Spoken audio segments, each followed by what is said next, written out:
they need to be addressed. Where they have been compounded, understandably so, by COVID, the attempt to address them is to be appreciated. Now, the specific issue before us has to do with this catastrophe fund. In very simple terms, I understand that government wants to make recourse to $50-odd million in a catastrophe fund set up for a specific purpose to ameliorate the circumstances of an element in the business community. And therefore, recourse is being made to this fund to facilitate business survivability and to ensure that the unemployment numbers can be reined in as far as possible. The businesses impacted by COVID will be getting some assistance, but that assistance comes to them in the form of a loan, interest-free loan, and stressed to be repaid in a year. That assistance comes to them via this mechanism, but through also recourse to a catastrophe fund set up to ameliorate the impact of natural disaster. I will never stand here and say it is imprudent or improper for any government to try to assist businesses which have been so impacted as many have in Barbados. I would never stand to say it is either imprudent or improper. What I do have a problem with is the way it is being done. And I do not believe that the justification offered by spokespersons for the government as to why a recourse should be made to the catastrophe fund in this instance is acceptable. I can only tell you how I feel. You may differ with me on that. I'm not saying don't try to support businesses. I'm not saying don't try to cushion employment, keep people in jobs, keep these businesses afloat, because the unemployment numbers are growing around us. They were growing before COVID. They're growing at a more alarming and faster pace and rate, understandably, now. So I support any attempt to help businesses stay afloat and employ Barbadian people, keep the economy going, keep government's revenues coming in. I support that, but I'm not too sure that the way to do it properly and prudently includes what I see as a raid on a catastrophe fund set up for a specific purpose. Justification given here is the government has negotiated an escape clause vis-a-vis its debt restructuring arrangements.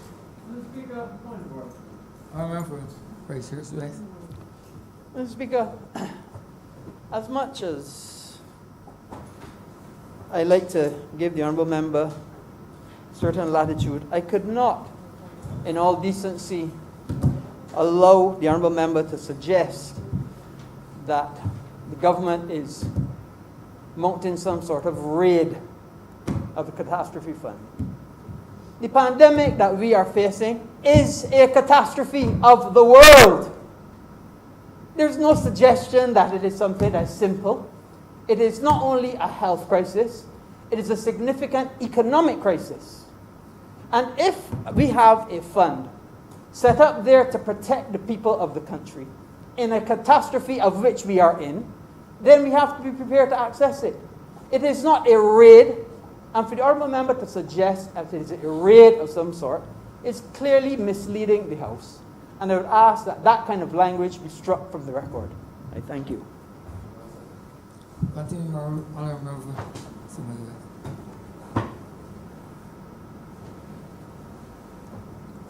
I was surprised the honorable member was so brief. I don't support the approach of a raid on the catastrophe fund and the justification used as a premise for that. Mr. Speaker, if I may be allowed to repeat that. Now, the money is going from the catastrophe fund to businesses who have filed their VAT returns. I think it was said for 2 quarters of 2019 or something like that. You're talking, therefore, Mr. Speaker, probably a certain level of business operation in Barbados. Why not facilitate the loan from the same VAT payments if current existing legislative arrangements don't allow that? Why not change those arrangements? I repeat the question. If money is to be had to prop up businesses because of the impact of COVID, and it is to go to businesses who have been filing their VAT returns, and properly so and on time, who are in good standing with the VAT office, why not facilitate funding for the exercise from monies derived from VAT payments? Now, that I would want to think is a reasonable question. If there is some legislative arrangement which prohibits that, why not change the legislation in order to facilitate the same? Now, Mr. Speaker, you're doing this in a context where in recent times we have seen waivers of VAT owed to government approved. Matters like that have come before this very chamber. So you waive VAT payments, etc., for businesses. And you come and you take the money of the catastrophe fund to facilitate loans to businesses. My question is, can monies derived through payment of VAT be used to achieve the same purpose? And if there is any legislative mechanism which prohibits that, change that mechanism. But we've had waivers of multiple millions of dollars on VAT payment owed to government. It is public knowledge that there are businesses in Barbados that right now owe government a lot of VAT. Some may suggest, rather than raid the catastrophe fund, collect the VAT that has been long outstanding to government and owed by those who are known to government. My role here is to put the other side of the story, whether it is appreciated and valued or not by the other side present in here. But my role here is to put the other side of the story. And that is all, Mr. Speaker, I am attempting to do. I understand that the National Insurance Scheme is under stress with a rising level of claims. 43,000 and counting, we have heard this day. 1/3 of the workforce, we have heard this very day. I understand the need, therefore, to make every effort. It is a moral thing to do. It is a management thing to do. It's the right thing to do. I understand the need to prop up any business, legitimate business, that can afford to employ Barbadians and take some of the pressure under the National Insurance Scheme. So I don't decry that initiative to save the national insurance, the negative impact on the national insurance funds. I do not decry the initiative to keep businesses afloat or to employ Barbadians. I'm simply questioning mechanism which is being used to achieve that aim. and that perhaps alternatively, other approaches could be taken to achieve the same result. Mr. Speaker, the justification given is that there's $1 billion, which, because of the negotiated escape clause in the restructuring arrangements, would be available to the government of Barbados, a lot of money, and that debt payment could be deferred over a period of 2 years, and therefore monies would be available to, I don't know, Mr. Speaker, that $1 billion is immediately necessarily available to the government at a time when we need it. You may very well have a situation where disaster strikes, and it is of such a magnitude that you are faced with a situation where you neither have that $1 billion is earned by Barbados over time, where you neither have that, and you neither have the money in the catastrophe fund. That is a thing to be considered. The element of immediacy, the element of urgency. Mr. Speaker, if the whole of Bushall Yard Gap, near your constituency, or the whole of Savannah Road and Park Road is wiped out by some natural disaster impact, you want to know that there are funds available immediately and urgently so to the government to help with the response. You can't talk about monies that you are likely to have over a period of time. You have to make reference to the urgent moment and to the immediate moment. And therefore we have to be careful what we do. You have payments to be made on your debt. Those payments are structured according to certain timelines. But you do not know when disaster necessarily will strike. And you may have paid up on your debts yesterday or last week. Disaster strikes this week.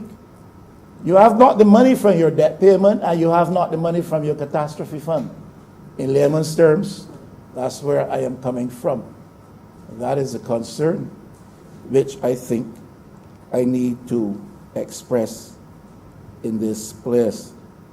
Now, it may offend the ears of some if I express it, but I have to do so and in clear terms, because there's always the other side to the story, or the other portion of the story that is not being told, or perhaps not being considered. Now, these issues have arisen in the past. What is the measure that triggers activation of this escape clause with reference to a system? What is a threshold that has to be reached in terms of intensity or measure relative to a system before that clause is triggered? We can be impacted by systems that don't necessarily meet that threshold. But the outflow, the impact, the damage can be such that the financial need in terms of the response that has to be made is enormous. I'm simply saying this escape clause, and we really ought to be given all these details, must have some threshold that triggers it in terms of the intensity or the measure relative to the impact of that, whatever natural disaster event it is upon Barbados. What if we are impacted by something of a lesser intensity or a measure which does not quite meet that threshold, yet the resulting damage is such that it calls for enormous amount of funds in terms of responding to the event. Now that's where I am coming from, Mr. Speaker.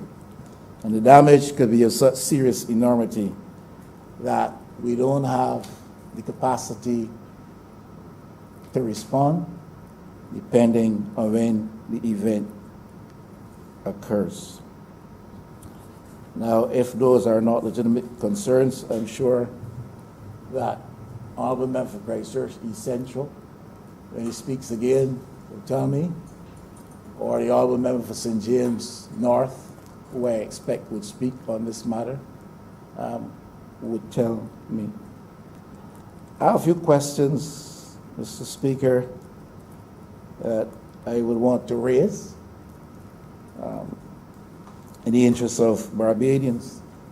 Are we seeing reports from the National Insurance with respect to the operations of the catastrophe fund? I think under the legislation, from what I read, those reports are supposed to be coming with a certain measured frequency and should come to the attention of the Parliament and the public. I know in the past, in fact currently, we have issues with reporting coming out of the National Insurance Department with respect to other funds. But this one is managed by the National Insurance Scheme as well. I just want to know if we are actually seeing reports as to how the catastrophe fund is being managed. As far as I know, there's scope for investment of those funds, etc. And I don't hear anybody speaking to those matters, and perhaps this debate today allows either the honorable member who last spoke or the one who I imagine will next speak could possibly address that for us. Now, there is a requirement laid at the doorstep of insurance companies in Barbados, if it still obtains, that there is a catastrophe reserve fund of a certain volume to be held by insurance companies in Barbados. I don't hear these matters being spoken to. And that's another question.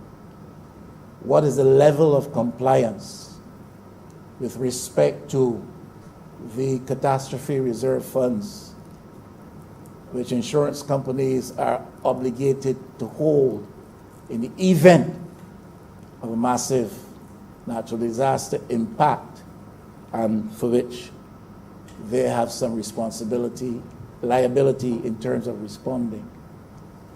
And I don't ask the question just to use words. I ask the question because I think Parliament must concern itself about these things, and the public of Barbados needs to be informed and aware of and about these things. Mr. Speaker, I remember not too long ago, we had, in relative terms, a major incident, tragedy in Arch Court, Britton Hill. And there was so much attention given to the matter at that time, driven by a sense of compassion, empathy. The national interest in the matter was high. Government responded with its full force. And though much of that, it was embroiled in legal issues subsequently.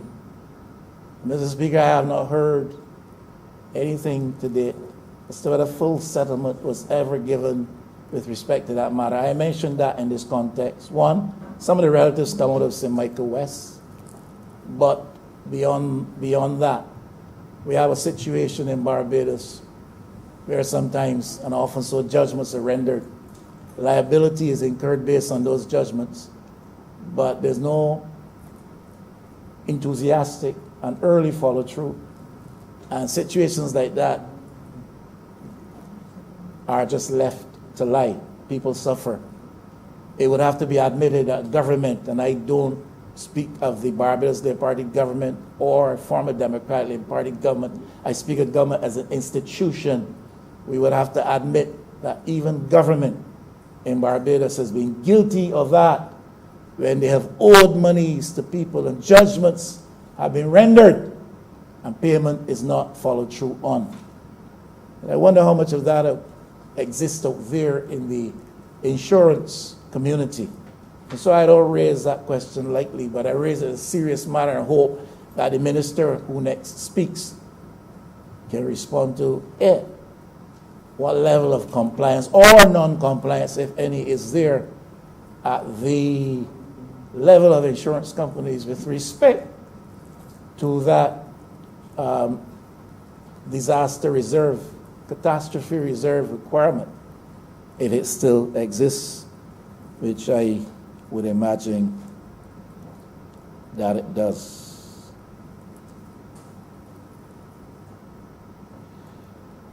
The former administration, I was doing some reading, the former administration put a lot of store in recourse to something called CRIF, Caribbean Risk Insurance Facility, and relied on recourse to that in situations where there was some natural disaster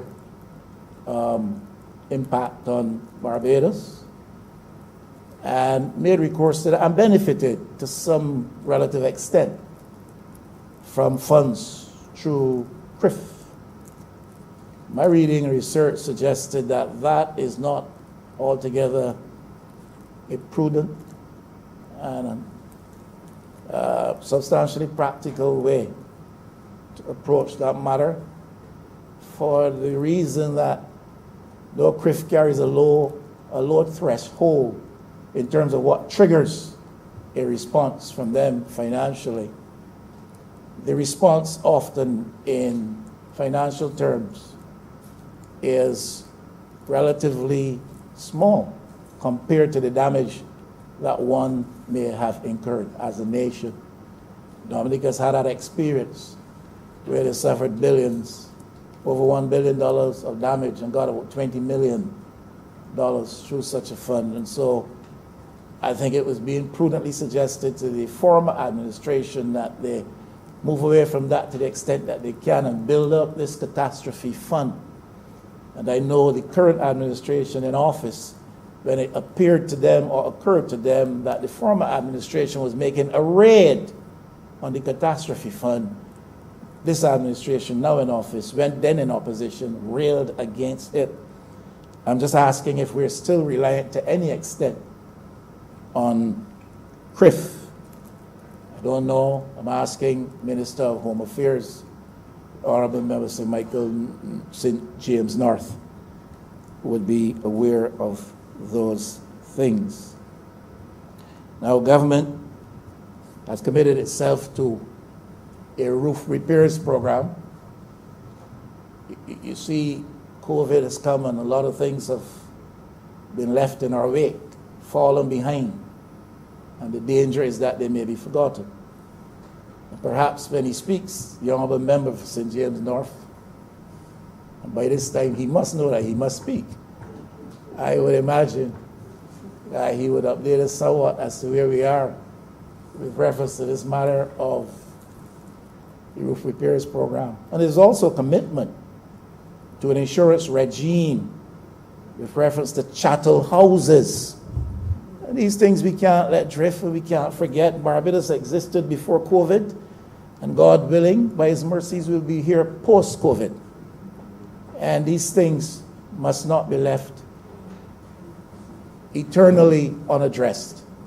And I hope my honorable friend can speak to some of these matters when he stands. So, Mr. Speaker, I said I have to get in the habit of being brief, because church is now only 1 hour. I gotta learn the art.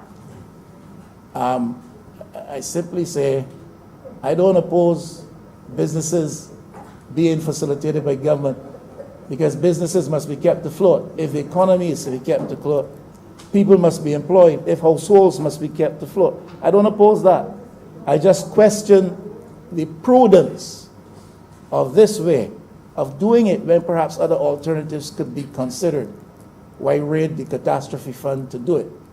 To facilitate people who pay VAT, to give them a VAT-related loan, even though it be interest-free.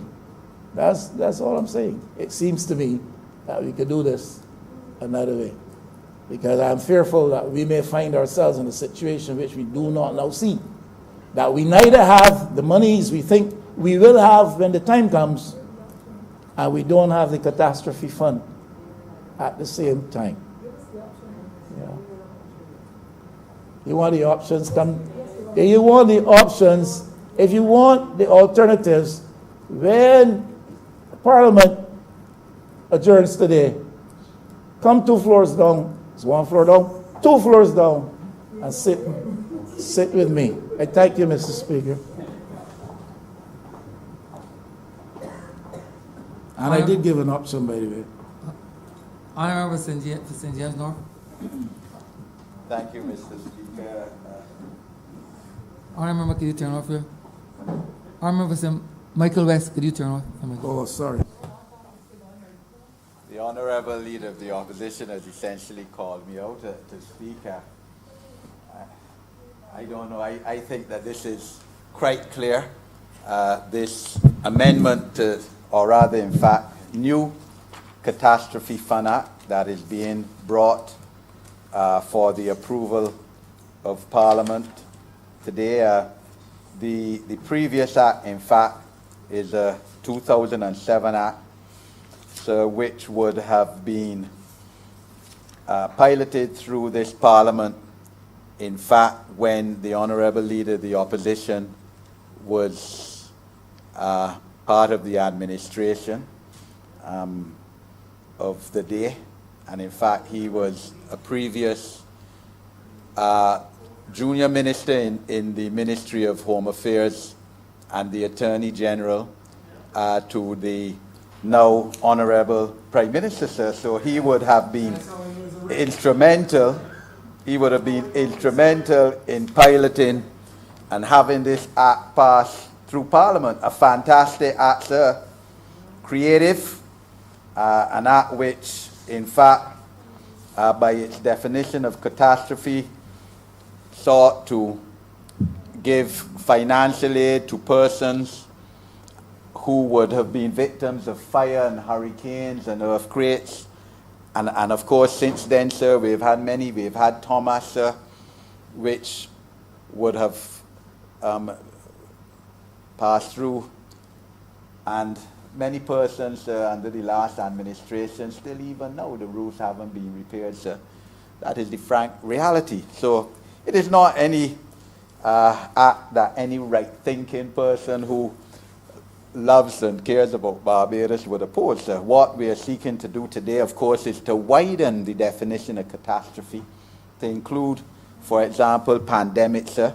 Again, there's no one in the world that can deny where the whole world, all 7 billion people are going through a pandemic, sir. And this is a war. This is a war, sir. The only thing, there are no bullets flying through the air, sir. But this is a war just like the war which, sir, neither, certainly I didn't experience 39 to 45, sir. Some in Parliament, sir, respectfully, and I respect their maturity and their advanced seniority, sir, would have been born, I think. No, not quite, sir. No, nobody in here, sir, have experienced it. I've heard my father speak about it, sir. And this is the similar kind of reaction, because it's a health pandemic that has direct repercussions on the economy, sir. And a government has to make choices. That is what a government is about, sir. And those who are criticizing the amendments, or rather the change in philosophy, or the widening of philosophy now of activation of a catastrophe fund, and just as they're criticizing, sir, the tremendous initiative of the boss, sir, are coming up, as usual, not coming up with any alternatives, sir. The leader of the opposition is making it seem that it is either that the government goes after people who owe VAT, companies, and these so-called big companies, as his senator in the other place spoke about yesterday, and he seems to be following on, sir, rather than leading on in terms of agreement. It isn't, sir, that you have dissections now in how we address this pandemic, sir, that you either go after people who owe that, or you deal with it this way, sir. You have to fight this war on all fronts, sir. Well, that is the point, sir. So I don't know what was the honourable member, experienced as he is and being part of the last administration that brilliantly devised this whole concept, and we now looking to expand it to keep as many people in Barbados afloat. So all 30 of us here have been in our constituencies, sir. I in mine up to yesterday morning, sir. And it is bad. I mean, St. James North constituency, of which I have the pleasure to represent, in the middle of a tourist belt. Every household, effectively, has suffered at least one, in many cases 3 or 4 people who have now lost jobs. So, sir, in this amendment, in this new act now, sir, we are, for example, saying that self-employed people will be able to access these funds, self-employed people who have paid national insurance scheme. Those people don't have to show that they're registered with VAT, sir. And as we know, we have an informal economy, a lot of people working, so on beaches, self-employed people. The honourable member for St. James South will tell you, sir, that self-employment and small business is part of an engine of growth for any economy. In some cases, the major part. They're the kind of people we're seeking to protect and to still give a way forward and a survival mode for when we come out of this pandemic, sir. So you cannot laugh this off, sir, for opposition's sake and criticism, sir. And the honourable member, as I said, as a true former member of this government, sir, whose signature is attached to the People's Manifesto of 2018, sir, I do not want him, sir, or expect him to fall into the same category of persons who were comprehensively rejected at the polls last election, or losing all 30 seats by massive majority, sir. Don't get into that kind of tangle and that kind of company, sir. We have to rise above that as members of this parliament, sir. The insurance fund, of which the honourable member asked questions, sir, is something that we are part of still as a government. We pay our premiums under that insurance fund. And in 2018, when Kirk passed through Barbados, sir, we were able to access insurance from that. If I remember correctly, it was about $6 million based on our membership of that fund and our payment of the premiums, sir. So it's not something that I certainly, or this government certainly will agree with the opposition, honourable opposition leader, that we should not be part of. Because we can't be on the one hand calling on people, as we do, sir, to insure their private properties, but say that there is a CARICOM risk insurance facility. CARICOM, of course, the Caribbean region being the second most vulnerable region in the world to natural disasters, and we will not partake in it, sir. I don't think that is consistent with common sense or wisdom.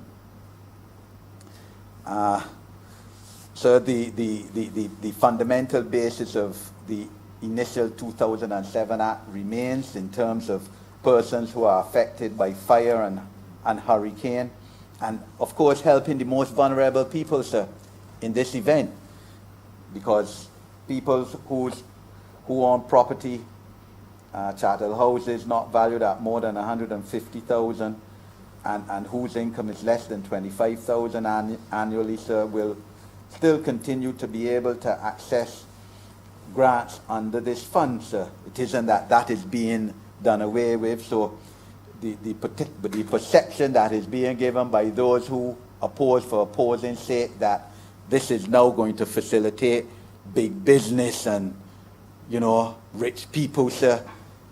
Well, sir, we're talking still about people with chattel houses, less than 150,000 people, sir. $150,000, earning less than $25,000 a year, of which many of those are constituents of the Honourable Leader of the Opposition too, sir, who's still benefiting from this. What we doing here today? So I don't understand the opposition to this. And so, as I said, the Honourable Leader, I hope it's not a case where he's now looking to be led by his Honourable Senator in the other place, who in fact yesterday drew attention to the fact that there's no succession plan in the PDP. So, you know, sir, but we have bigger issues to worry about as a country, sir. Mr. Honorable Speaker, Member, the Honourable Member of St. Michael St. James now must not so blatantly mislead yourself and this Honourable House. not myself. I'm listening carefully. I'm listening carefully.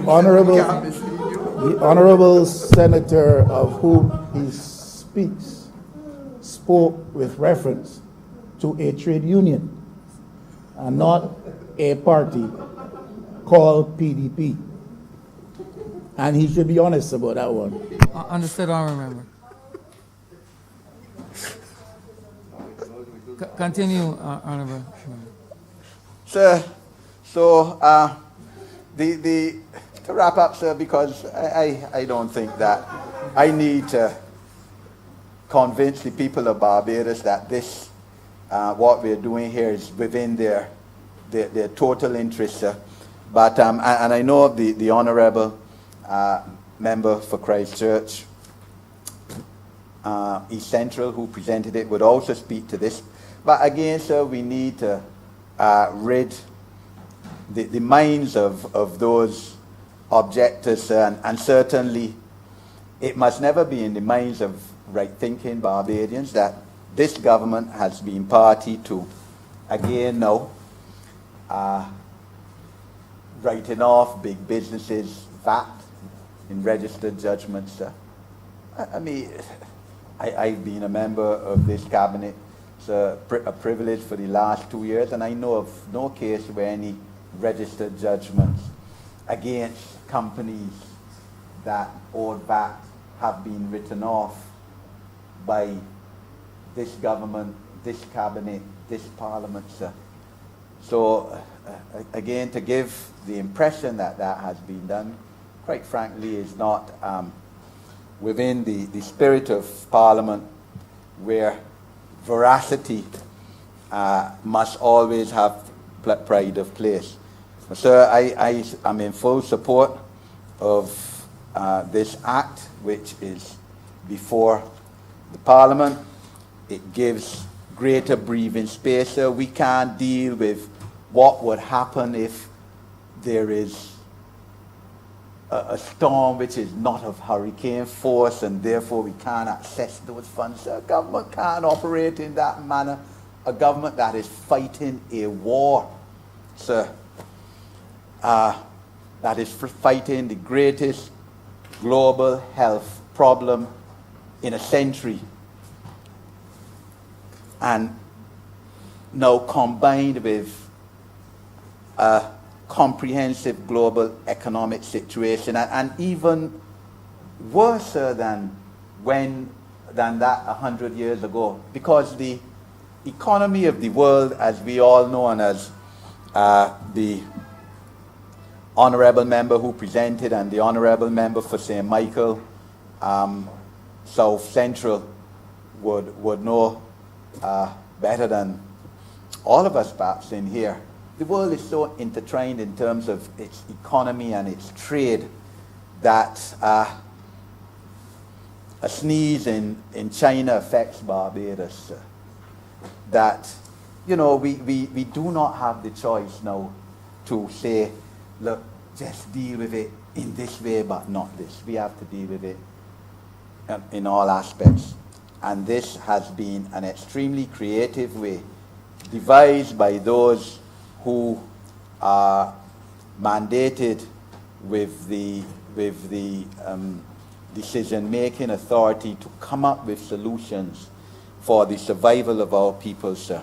This is an extremely creative manner to widen the catastrophe fund to include those who are affected in other ways than through the traditional natural disaster, because what we are going through is just as much and even more catastrophe than any natural disaster. I'm obliged to you, sir. Honourable Member for St. George North. Mr.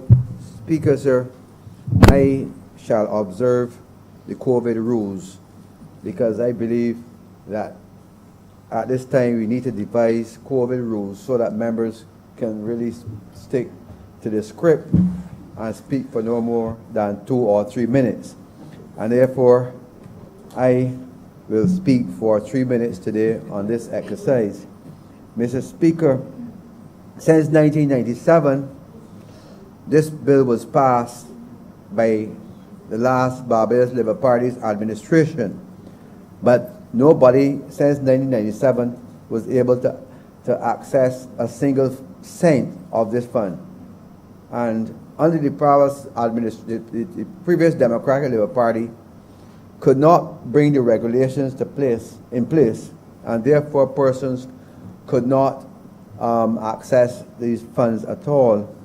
I hope at this juncture, because there's a new bill before us, where we are not only given to physical structures, persons with having fires or earthquake, because this year alone, I believe we had more than 30 fires across Barbados, and many persons have suffered because they lost their homes but cannot access these funds. And the intention was, because I was around in 1997 when we drafted this bill, when it came to Parliament, the intention was to help persons who had fires and no insurance, persons, natural disasters, all types. But I'm glad to see that the government has put in place a new section where businesses can now, and persons who are unemployed because of the either an epidemic, pandemic, or whatever you call it.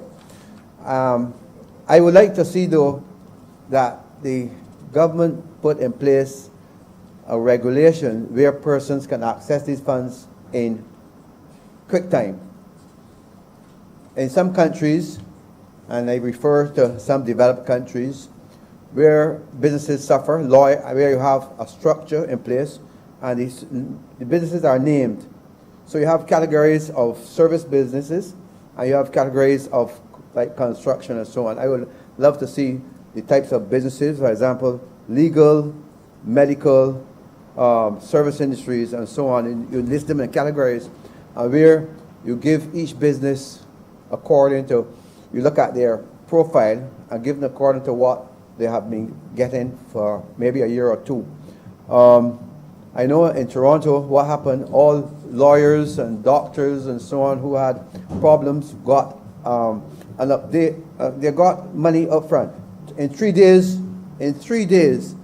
businesses who had to lay off their staff, and I'm aware in Barbados that some legal firms had to downsize, medical had to downsize. There are many persons in Barbados who could not pay their staff. There are many persons with apartments, Mr. Speaker, who tenants cannot pay. And I want to find out from the minister if these really include, because I saw in the newspaper really where a number of landlords were putting out their tenants because they could not pay. And I want to find out if these persons are entitled to grants, if they will get a grant or a loan. I know that the government is also planning to provide no interest loans, no interest on these loans, which is a good thing. In terms of grant, we need to specify what percentage of person's revenue or profits or losses that they will get, so that we need to, I hope that the committee that is put in place will do some of these things to ensure that businesses survive. I am aware, Mr. Speaker, that there are many young persons and maybe not so young persons who have gone back to work but who have now taken a cut. And some of them will be even sent home this week. There are a number of persons who cannot make it from day to day. And therefore, this catastrophe fund is a good fund, and I hope that it can be implemented as soon as possible because these are really rough days. Mr. Speaker, I'm obliged to you. Honourable Member for St. James South. COVID rules. Thank you very much, Mr. Speaker. And I want to congratulate the Honourable Member for Christchurch East Central for the excellent speech that he made in introducing the bill and sharing with the country the importance of the catastrophe fund.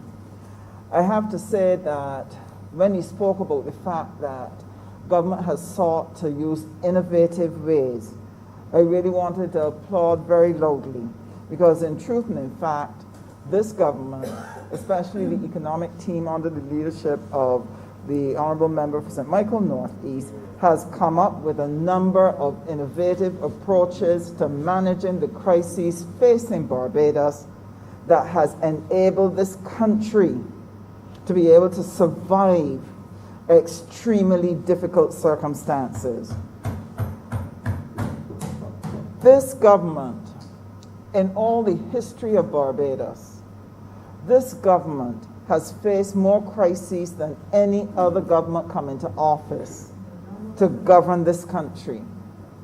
That in 2 years, it has faced 8 crises, any one of which could have put the economy completely under.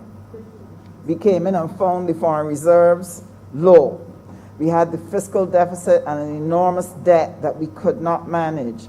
Sewage was on the street. The water system was on the brink of collapse. The infrastructure was in bad shape. You're talking about the roads, Mr. Speaker, the schools, the hospitals, the buses. Then you had the fact that we had to honor our commitment to converge our tax levels, our corporation tax levels, which saw the drop of our tax, corporation tax, from 25% down to 5%, which has an impact on government revenues. And then to top it off, in 2020, Mr. Speaker, we had the COVID pandemic. To tell you the truth, Mr. Speaker, it was like, and I've heard people say this, I cannot imagine what would have happened to this country faced with these crises had this government not been in charge of the reins of this country. I could not imagine the last government tackling this. Because COVID then, after the very hard work of our economic team to be able to craft a number of initiatives to help us restructure our debt, to help us do things to assist the civil servants by a salary increase, to be able to put more in terms of welfare, more support, and then to try to restructure taxes so that it is spread out a little more and that everybody carried some load. That after we had set the scene for positive growth to take place in 2020, here comes the COVID pandemic, and we are suddenly faced with $450 million short in our revenue, as was shared by the Honourable Member for Christchurch East Central. 43,000 persons registering as unemployed, unprecedented. Tourism, the bottom of tourism just dropped out from under us, so that the foreign exchange we were hoping to earn, what taxi people were hoping to be able to make some money in this season that would take them through until the next season begins, all of that was gone. And in St. James South, I have a number of young women who've worked at these hotels, who suddenly found themselves at home with no money, with children to feed, and not knowing where to turn. Taxi drivers were looking forward, as I said, to a great season, now had difficulty not only putting food on the table, were in danger of losing their taxis. And businesses struggling as they found it difficult to be able to put hands on cash to keep afloat while we were in a lockdown. So, Mr. Speaker, 3 things were needed urgently to be able to restore Barbados and to be able to safeguard the well-being of our people. In a situation like this, the top priority is how are we going to keep our businesses afloat so that they are viable, so that they can continue to provide the jobs, they can continue to earn or save the foreign exchange, pay NIS and taxes. That's one of the most important things that must happen. How are we going to keep our businesses, large and small, afloat? Why is this important? Because their viability will allow for employment to take place, which will help to soak up the 43,000 people who are now unemployed. And those jobs are important because it allows people to eat, it allows people to pay their bills, it allows people to be able to pay their taxes and contribute to the NIS so that the health of the economy is able to be restored and to allow Barbados to move forward and to be able to prosper. Without the recovery of jobs, without the survival of businesses, government then would be placed in a severe crunch. They would have to see how they're going to reduce their expenditure and how they're going to increase their revenues so that they can plug that $450 million drop that they have in their earnings. Now, our future hangs on this being able to be achieved. And the innovative programs that this government has come up with are not only innovative, but the caring programs. Let me outline. We talked up welfare, recognizing that people were unable to make ends meet with prices rising and more people at home not working. So welfare was topped up by 40%. The provision of $600 for 3 months. Every month, $600 for 3 months to families without income. The $1,500 for the self-employed people who pay NIS. Also, the government spent a lot of money in relation to giving back VAT and income tax returns. Mr. Speaker, what we are discussing today is another such step in the innovative program for the restoration of Barbados, and that is the Catastrophe Fund. I know that the Honourable Member for St. Michael West expressed concern about why it was taken from the Catastrophe Fund to provide for the economic catastrophe that now faces all of our businesses in Barbados. But, sir, I know the Honourable Member for St. Michael East Central will handle that and deal with that in his wrap-up. Suffice to say that the effective and creative use of that catastrophe fund, given the fact that we had already provided for a catastrophe by the clauses that were included, as was shared by the Honourable Member, would take care of any catastrophe that we have. So therefore, what positive use then can be made of this catastrophe fund designed by government for the health of our businesses? First of all, I believe that as long as it is able to keep businesses afloat, we stand a better chance of when the recovery comes internationally, that we have the businesses necessary to grab that economic growth and convert it into good use for Barbados. But I want to put a warning. COVID-19 actually presents an opportunity for pushing a major reset button. And to those businesses who are going to apply to the catastrophe fund to be able to get resources to stay alive, it is necessary not just to take the money and run, but rather there's a need for a new national consciousness about how they go about doing their day-to-day business, that they must know focus on doing business in such a way as to promote the common good, so as to generate the economic energy that is needed for the recovery of our economy out of this dust. And what do I mean by that? Businesses who are looking to benefit from that fund should recognize that part of their survival depends on other businesses being able to employ people, and therefore people having the disposable income to come and spend with them. Therefore, when they are spending, when a purchasing manager is making decisions about where he's going to take goods and services from, when a general manager is making decisions about who will be his suppliers, it is imperative that these businesses focus on buying local first. That they look at the products that are made in Barbados, the services that are offered in Barbados, that by helping every other business to get back on its feet, they're actually creating the economic growth that will allow for further prosperity of their own businesses.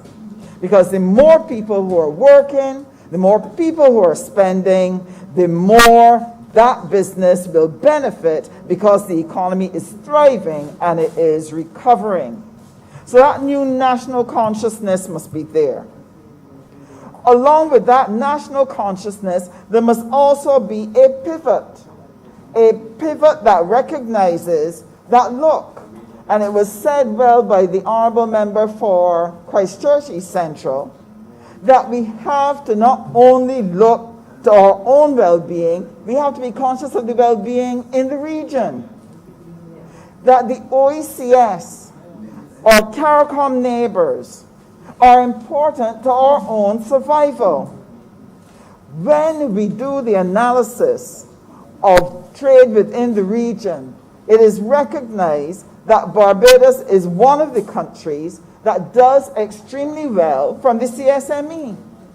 Our economy benefits to the tune of over $300 million because of our capacity to sell goods and services into the OECS and into CARICOM in general. Therefore, where goods or services are not available in Barbados, businesses, as a part of their pivot to support economic growth, should then look to the region to find their suppliers. Now, this may mean shifting the consumer from certain goods to other brands, but it's not impossible. If we as citizens and consumers and businesses together recognize that we have a common destiny, and recognize that if we are able to support each other throughout this COVID era, that we are going to create the conditions for our survival. Because believe me, nobody is coming to rescue us. We have to rescue ourselves. And therefore, it is very important that we support each other in the region. Now, sir, I just want to end by saying, I know today that there are discussions going on seeking to assist the public sector to appreciate and understand the value of the BOSS program. I consider that program to be a BOSS move. It is absolutely innovative and brilliant. And if Barbadians can understand what it means and participate where they can, and where they can't, recognize that the way it is structured is designed to be able to provide the opportunity for more jobs to be created in this economy. And I look forward to the opportunity to speak to it when it comes before this chamber. But I want to say to Barbadians, it will take more than the innovation of this government to get us out from where we are. It's going to require that every citizen, every consumer, every business person does what is within their power to do to help our economy to grow. And if we consciously spend our money in ways that helps other businesses to grow, we will be setting the road for our own success. So I want to encourage everyone, stay the course, do what you need to do to make Barbados a wonderful country again, in which our young people can look forward to a future and to prosperity. I'm obliged to you, Mr. Speaker. Honourable Member St. Michael South Central. Thank you, Mr. Speaker. I will be brief, I believe. I rise in support of the bill before this House because I believe that it demonstrates the extent to which this Barbados Labour Party administration has had to be innovative and also has had to take stock and make use of all of the tools at our disposal. I am particularly disturbed, though, by some of the utterances of the member for St. Michael West, the Honourable Leader of the Opposition. And while I am disturbed, I should perhaps not be surprised, because I do recall statements earlier being made that suggested to me that the Honourable Member would be seeking to use the unfortunate circumstances created by this pandemic to suggest that this government would not be equal to the task of response. And the utterances that I am referring to were earlier made suggesting that once COVID-19, once we feel the full impact, that this administration should not seek to blame any economic downturn on the pandemic, which to me defies reason and logic, because it's not a question of blame. It's a question of transparency and honesty, being able to understand the nature of the impact, being able to understand that, in fact, the world, the modern world, has not seen anything of this kind before. Now, with reference to the issue of how we make arrangements or how we make provisions for the response to disaster, the Honourable Leader of the Opposition, in his Googling, I take it, because I Googled and found the same article that he made reference to. And I believe that it was SEDIMA, that regional CARICOM institution that is responsible for helping organize the region to be able to adequately respond to disaster, was cautioning that the CRIF is not a sufficient instrument for response to disaster. It doesn't mean that countries should not continue to subscribe to the CRIF, but this Barbados Labour Party administration has gone on record as saying that we are well aware that the CRIF is not a sufficient instrument. I believe the Honourable Member for St. Michael North East, the Honourable Prime Minister, referred to it essentially as a credit union,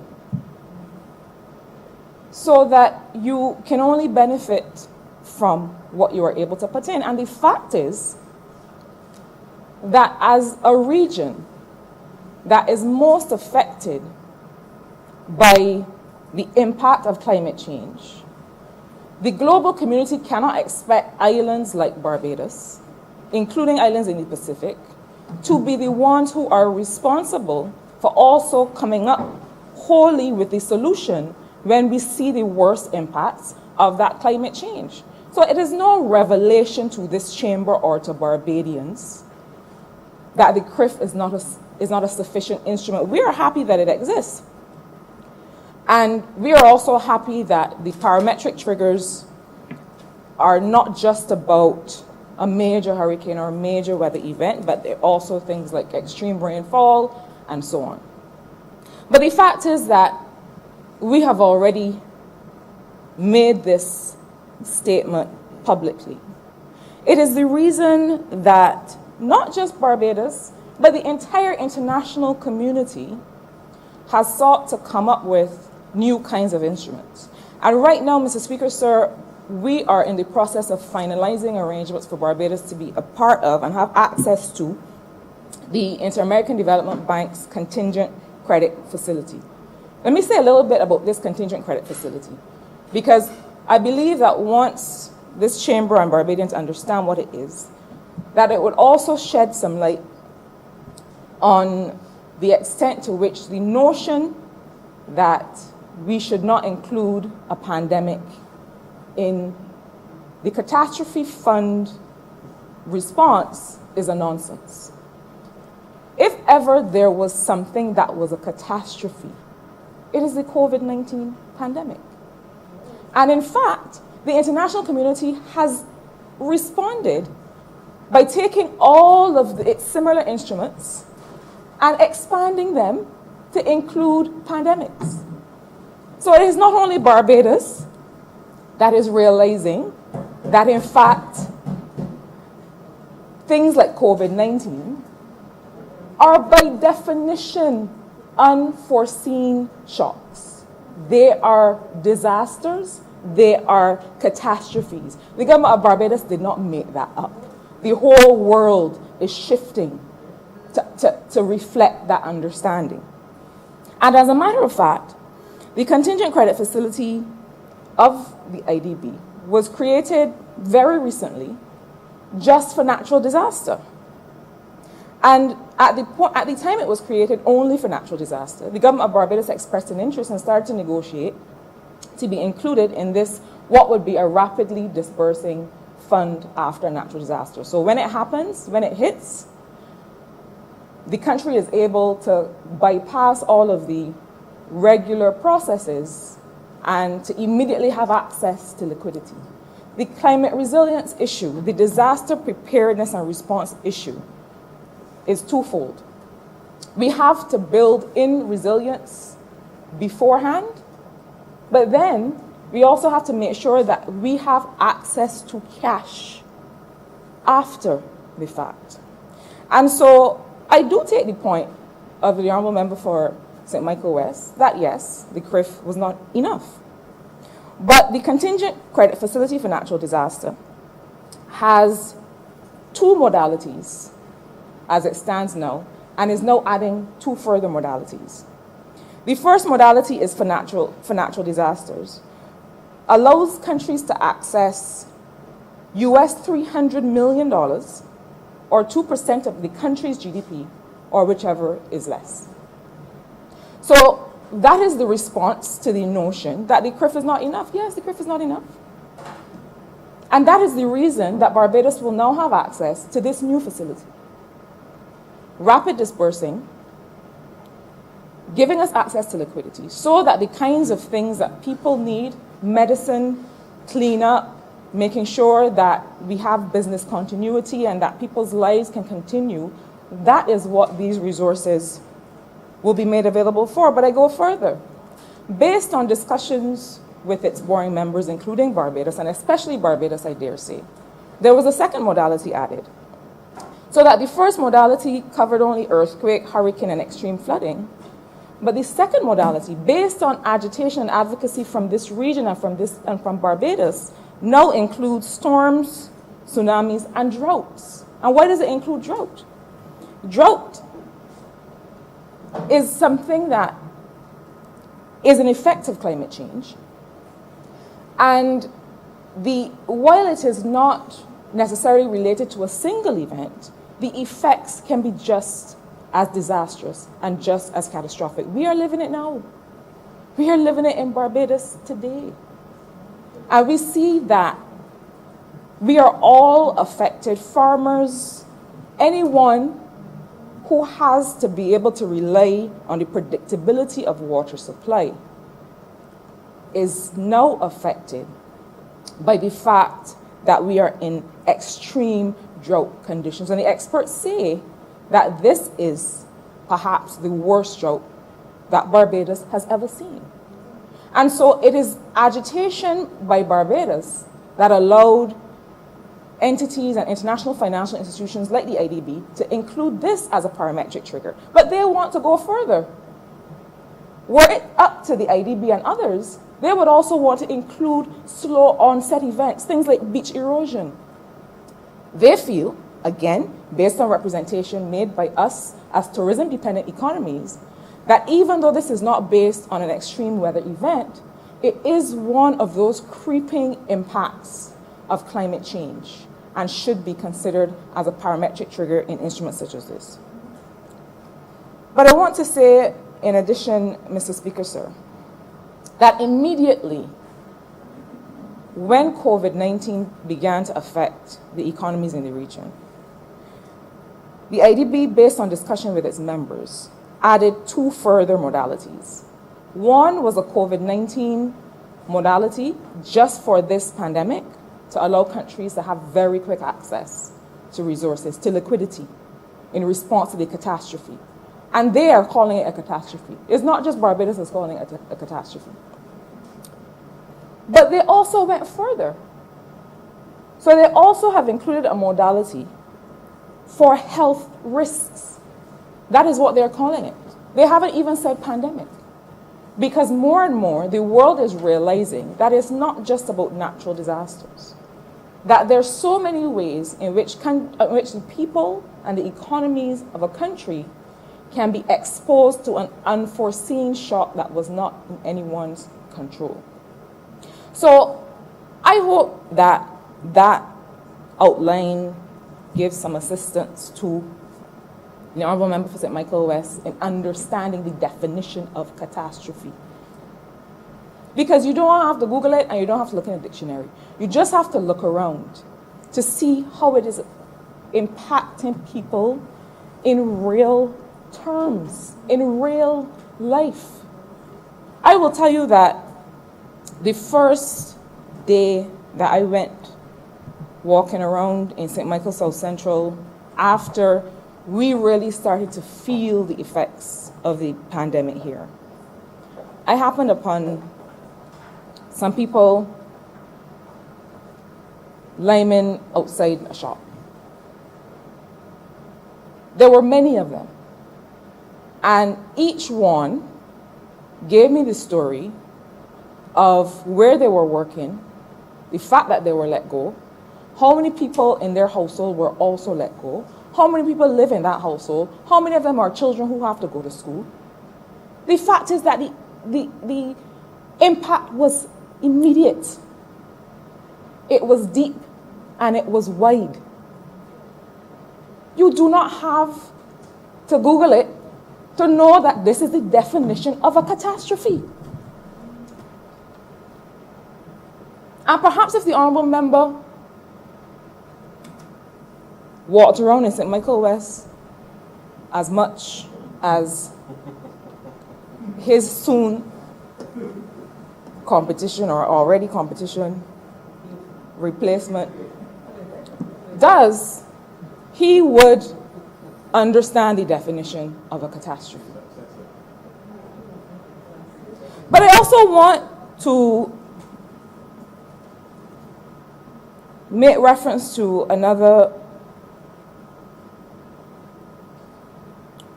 false notion that was represented by the intervention of the Honourable Member for St. Michael West. And that is the notion that while the government of Barbados has been able to respond rapidly to the pandemic, it is not also continuing to execute and implement its transformational agenda. That is a falsehood. And I remember going on record to say, in response to the idea that all of our measures should be relief measures, there was this discussion that a government should only focus on relief at this time. And I said that we will focus on relief, but we are not going to lose sight of the compact that we made with the people of Barbados to deliver transformation to this country, because it is a compact and it is a promise that is 10 years. needed. That for a decade prior to 2018, this country had not seen any hint or any effort to try to transform people's lives in a real way, and that this Barbados Labour Party administration would not let go of or lose sight of that compact that we made with the people of Barbados. And so this notion that the roof rebuilding program and the other transformational programs that we've begun, that we are somehow letting go because we are dealing with a pandemic. This Barbados Labour Party administration can walk and chew gum and skin coffins and climb trees. It is not one or the other. That might be true of the Breadfruit Party and the Golden Apple Party and the others. But it is not true of this administration, Mr. Speaker, sir. And so we responded rapidly with the programs that the Honourable Member for Christchurch East Central outlined, with support from the member from St. James South. But we are also continuing to execute government's transformational agenda. And so the Roofs to Reach program that we have spoken to the country about is continuing its execution. With the help of the Green Climate Fund, we are setting up in the Ministry of Economic Affairs and Investment a small body of experts with grant resources from the Green Climate Fund, because the Green Climate Fund has seen the project, believes in it as transformational, and has agreed to give us the grant funding to take it forward. But within that, what the Ministry of Housing has also been able to do is to receive proposals for climate resilient housing, including roofs, so that we can make sure that this model of housing that we ultimately agree on nationally is the one that we would give priority to, and is the blueprint for how we build resiliently in the country. The roof replacement program is continuing with the support of the Urban Development Commission and other responsible agencies in the country. We know, as we have seen in the past days and weeks, that often issues of housing stock, security and safety of housing stock, these are often related to all kinds of issues that we have to work through with Barbadians to help people regularize and make whole whatever their particular status is in terms of the lands they occupy or the homes they occupy. We understand that it is a process, and it is one from which we do not shirk. But the truth is that these are often multifaceted issues that have to be worked through. And we have said that in this third decade of the 21st century, we cannot ignore the fact that there are certain things that have to be human rights. And to the extent that they are human rights, that there's a basic social floor below which nobody should fall, that we also have to make sure that there are not these kinds of structural barriers to people being able to access water, being able to access a secure living, physical living conditions, secure homes, secure roofs, etc. And we continue on that agenda, sir. But I want to say that perhaps what some people are now seeing for the first time in many years is a government that understands what an instrument is, what a tool is, what are the options at its disposal, and how to make use of them in conversation with the people of Barbados. We have not tried to hide and do anything. There isn't anything that anybody will discover 4 and 5 and 7 years later, or when you try and go and dig and finally get the data from a particular agency. This is one of the most consultative and inclusive governments I have certainly seen in my lifetime in this country. And so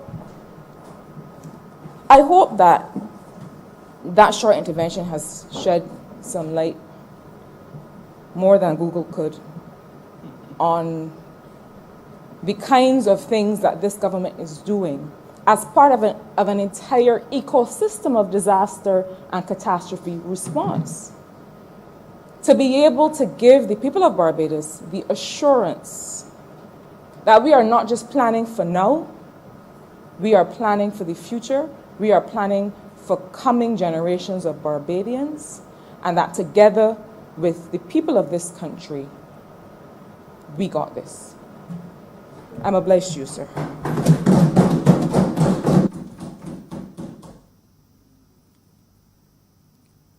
Honourable Member for St. Philip North. Thank you, Mr. Speaker.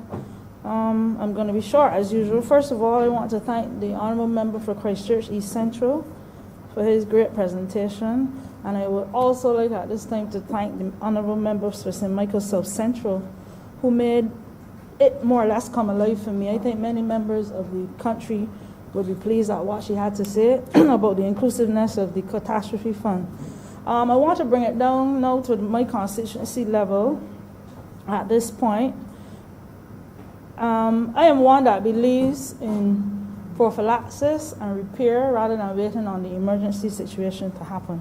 And while I do appreciate the catastrophe fund, I'm in great support of it, well needed and instituted by now.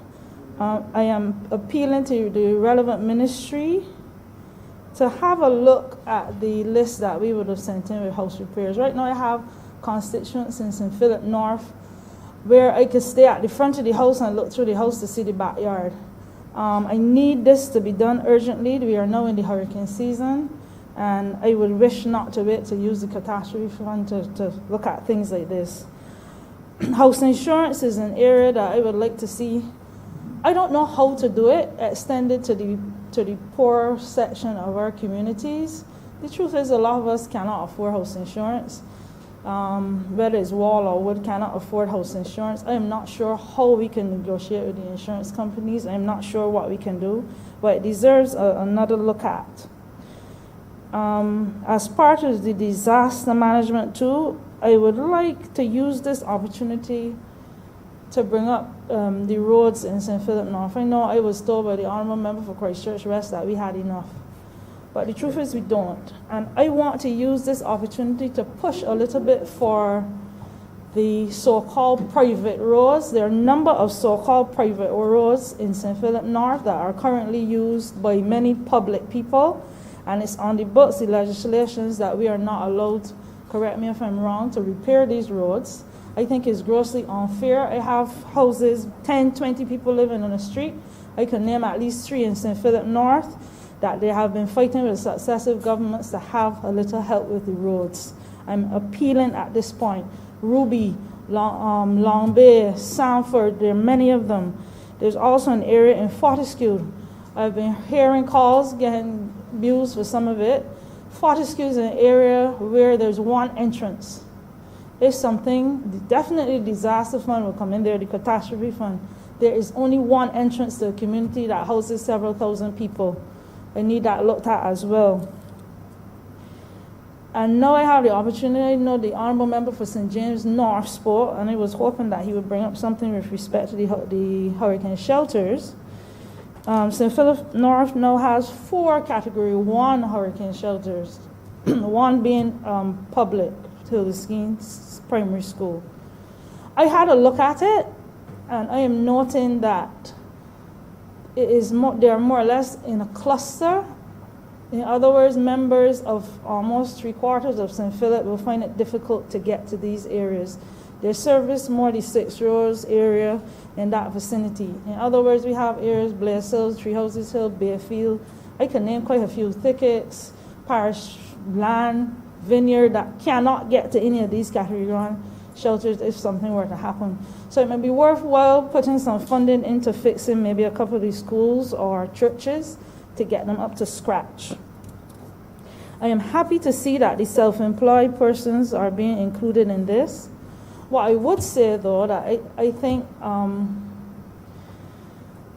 a lot of people, a lot of private workers, self-employed workers have been hearing the regular ads on TV or wherever about paying NAS contributions.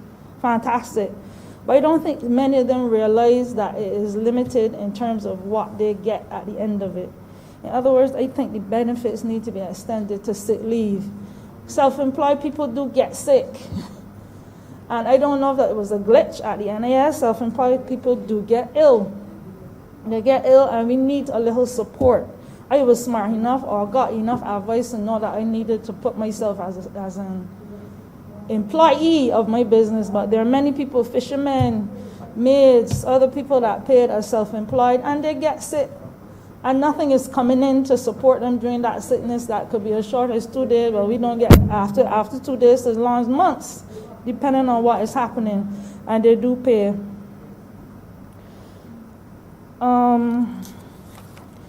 As I said, I'll be short. I want to use this opportunity to thank from the bottom of my heart the Sandy Lane Children's Trust. Without them, life would be a lot harder. I was able to service through them a couple hundred so far of my community, despite the negativity that she's not opposition, what are they now? The now defunct Democratic Labour Party government had to say and brought in things like racism and so on, when they know for a fact that they would benefit from the Sandy Lane Trust. I want to say thank you. I want to say thank you for the vouchers. Mothers are now able to buy baby milk for themselves. I am going to put in a pitch here towards the Honourable Member for Christchurch East Central, and I know he heard it before, with respect to doing something about the costing of sanitary items, obviously for women. I support it. I've been hearing several members of the community complain about VAT on some of these items. And these are things, if you're unclear what I'm saying, sanitary pads, tampons, that kind of thing.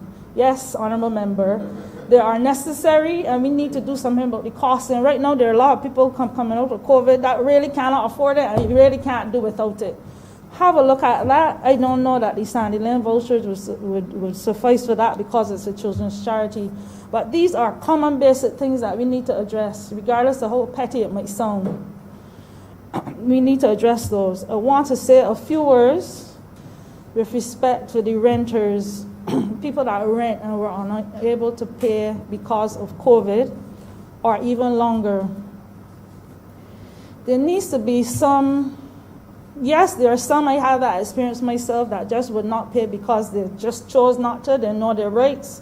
They know that you can't put them out and everything.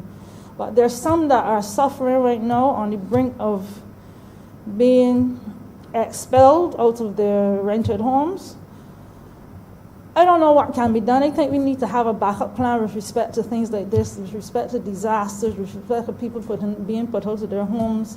If every constituency or parish can have an area where there are, you don't want to leave houses empty forever, where there can be a backup. Emergency situations, housing necessities, that kind of thing.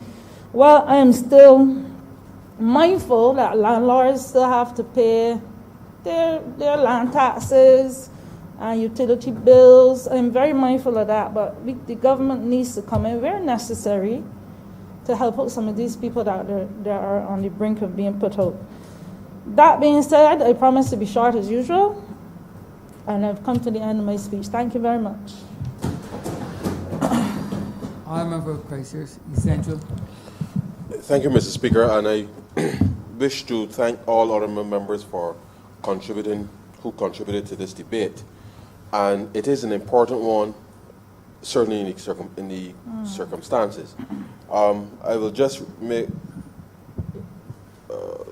respond to a few questions raised, just to provide absolute clarity for the Chamber and certainly for the country.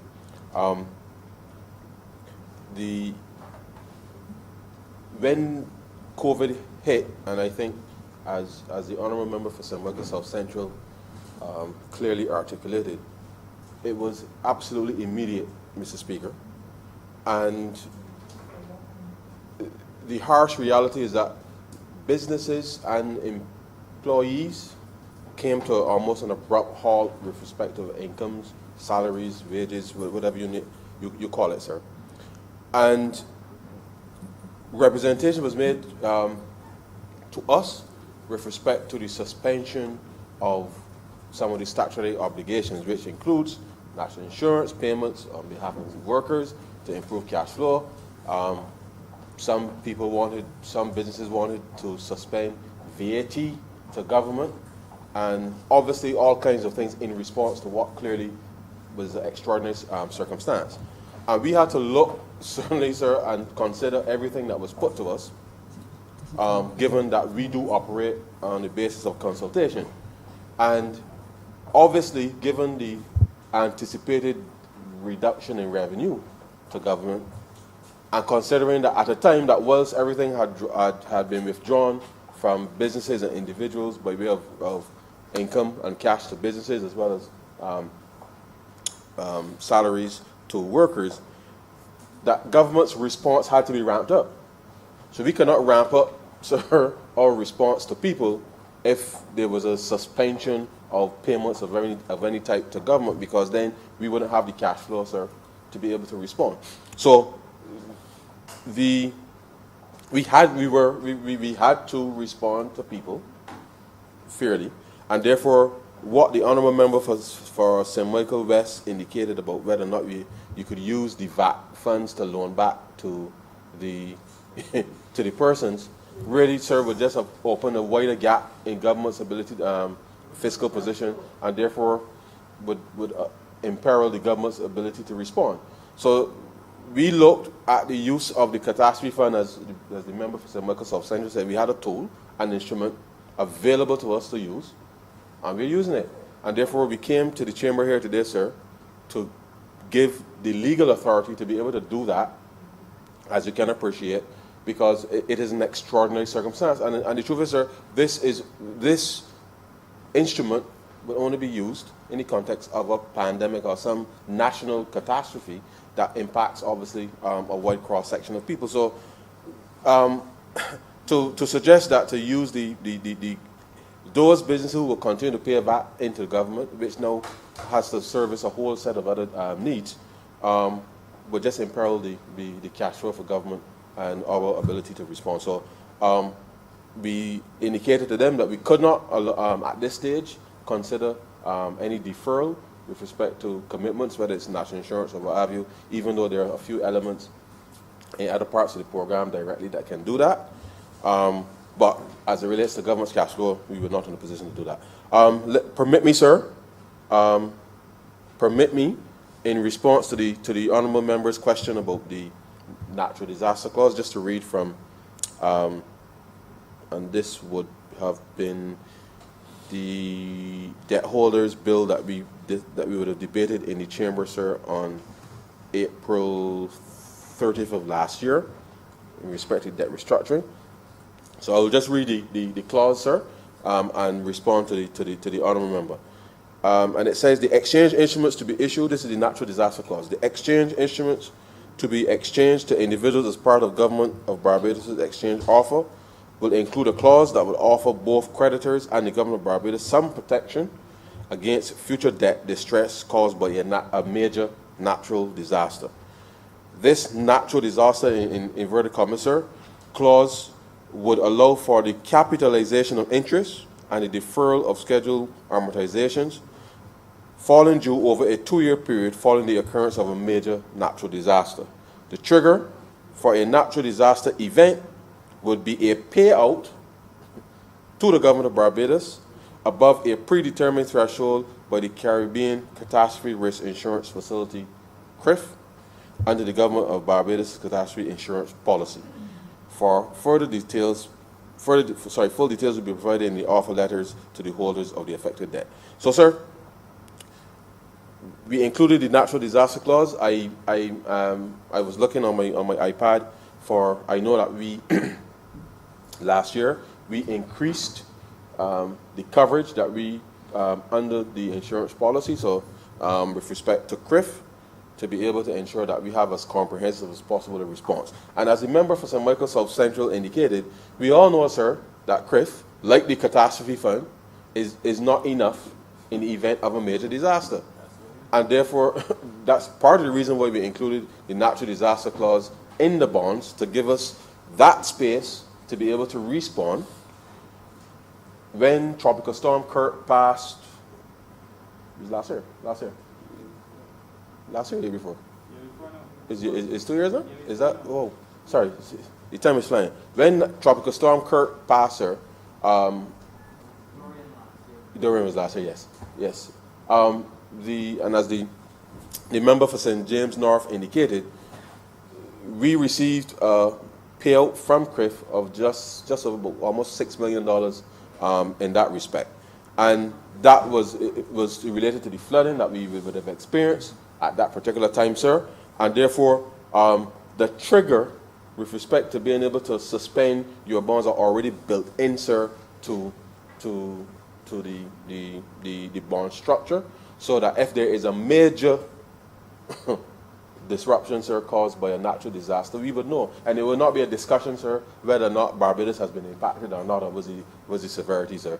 The reality of the situation is that we are using the tools that are available to us, sir, to create the space that we require to respond to people's needs. And we will continue to do that, and whatever legal framework is required to allow the government to faithfully execute on behalf of the people, sir, we will come to this chamber, or virtually, or in whatever form that we need to come to discuss these things, sir, to be able to ensure that you can do the people's business. So I hope that has clarified for the honourable member the natural disaster clause. Just let me say quickly, sir, as it relates to the write-off in relation to VAT. You would recall, sir, that the VAT was introduced in 1997. We came to office, sir, and at a time when the BRA was transitioning from the old systems into the new TAMIS systems in relation to the taking of the balances forward. And therefore, we wrote off, sir, all of the taxes that were due and owing prior to 2000 from an accounting perspective, so as not to bring those into the balances with respect to the Revenue Authority. So any suggestion that somehow or the other we wrote off VAT for big business and this kind of like some nefarious purpose that we were getting into, as imputed by the honourable member for St. Michael West, is not has no basis in truth or fact, and therefore to recognize that with a number of entities and persons who have been since deceased, that it made no sense holding on to liabilities that you have no capacity to collect. So I'll leave that there for what it is. In effect, sir, the catastrophe fund represents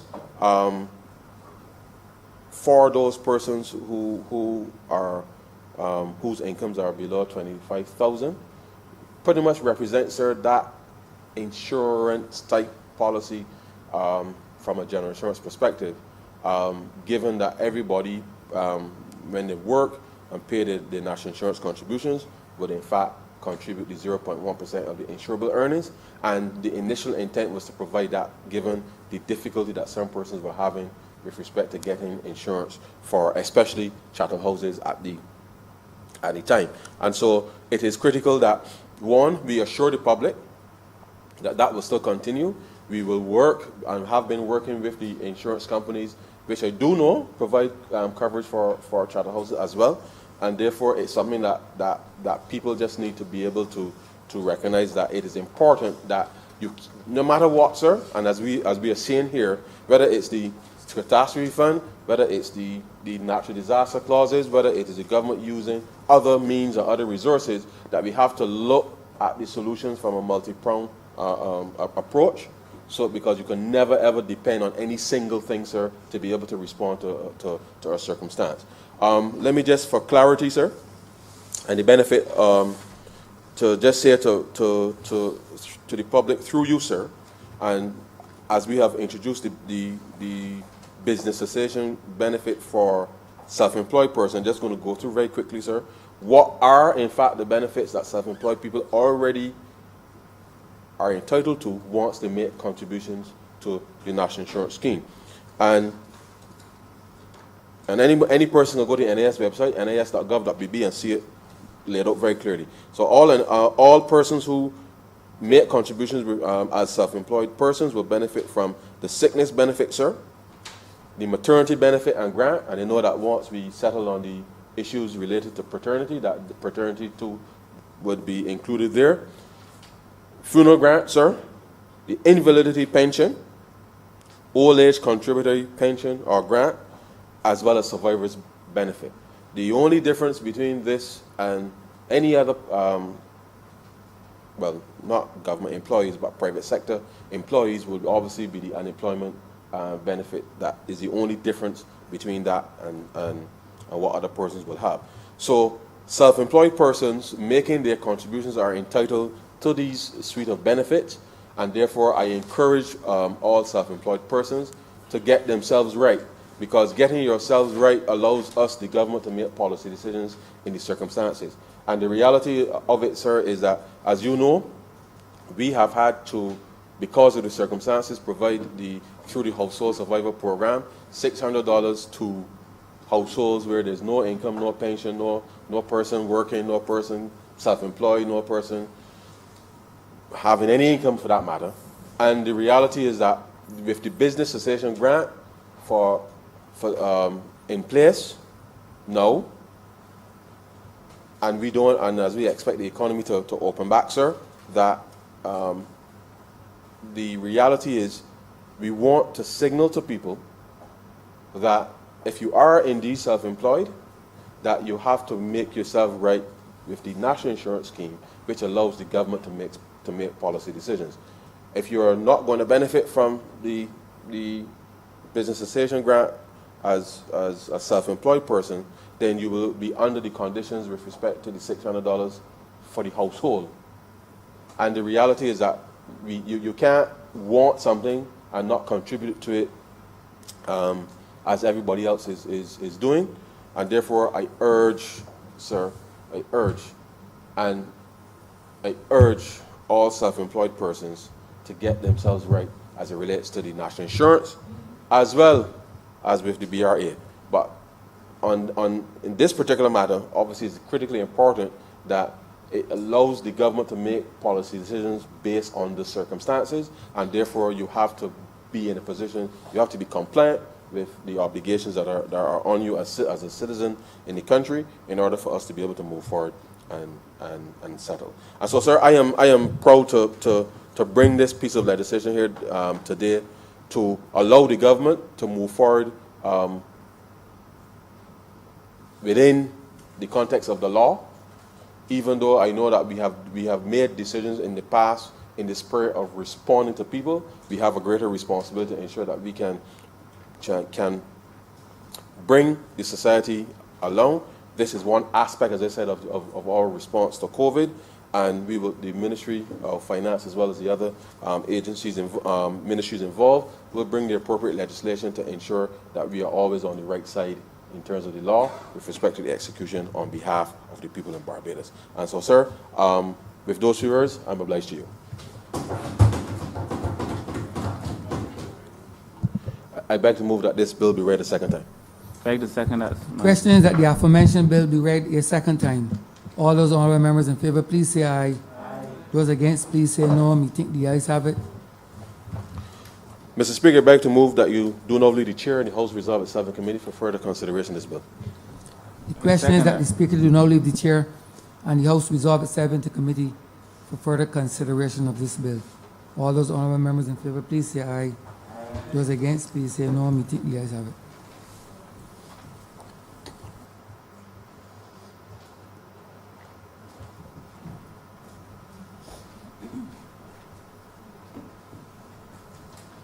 This house is now in committee.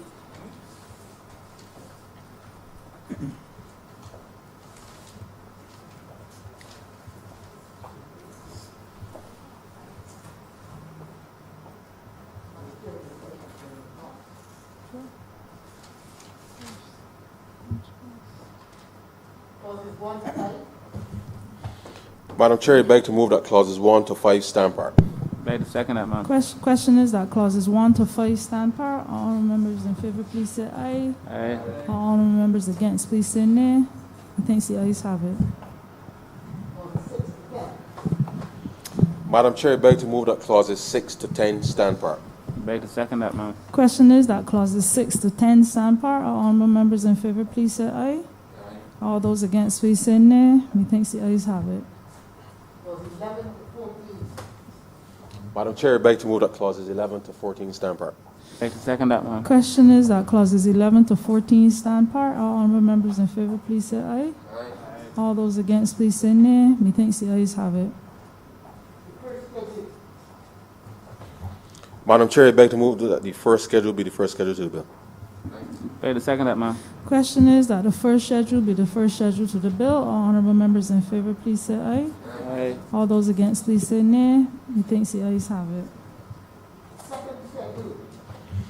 Madam Chair, I beg to move that the second schedule be the second schedule to the bill. Beg to second that, ma'am. Question is that the second schedule be the second schedule to the bill. All honourable members in favour, please say aye. All those against, please say nay. Methinks the ayes have it. Madam Chair, I beg to move that the third schedule be the third schedule to the bill. Beg to second that, ma'am. Question is that the third schedule be the third schedule to the bill. All honourable members in favour, please say aye. All those against, please say nay. Methinks the ayes have it. Madam Chair, I beg to move that you do not report to His Honour the Speaker the passing of one bill in committee. Beg to second that, ma'am. Question is that I do not report to His Honour the Speaker the passing of one bill in committee. All honourable members in favour, please say aye. All those against, please say no. Methinks the ayes have it.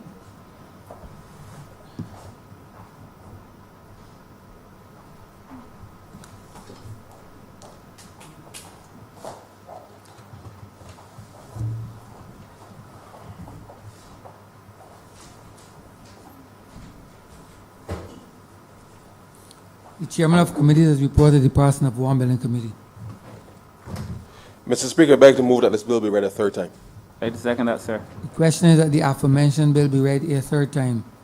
All those honourable members in favour, please say aye. Those against, please say no. Methinks the ayes have it. Mr. Speaker, I beg to move that this bill be now passed and cited as the Catastrophe Fund Act 2020. Beg to second that, sir. The question is that the aforementioned bill be passed and so cited. All those honourable members in favour, please say aye. Those against, please say no. Methinks the ayes have it.